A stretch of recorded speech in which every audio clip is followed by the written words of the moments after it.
Mount Zion Music. Hey yo tsamba kunanisha stimulate sekoinzwa chauya chibosi wale futi eyo mira shona yamakuri notichembere mukadzi yazvienzani neku rara mugota charovedzera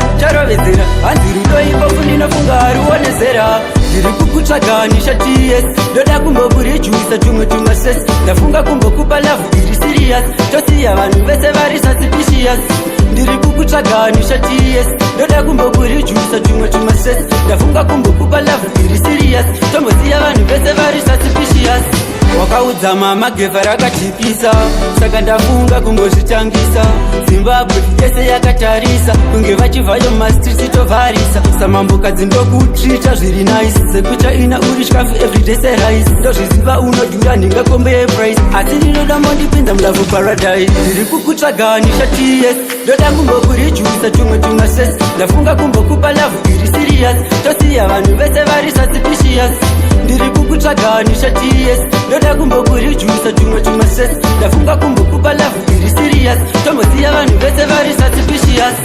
ndinoda ugosuka mziyo everyday sevhimu kuita sakapenda chero ukadabata bhimu hondo inotanga ndingaenda kujimu ndingatovatsenga ndibopira pabrikamu ndingatovaudza kuti inema ozongoona ndine bhebhi musinema tichinzwa teipi vasakushainire m ipapo nisha wakagara pasaiti kuchiema ndiri kukutsvaganisha ts ndoda kumbokurijuisa tumwe tumasesi ndafunga kumbokupa lavhu iri sirius tosiya vanhu vese vari suspicious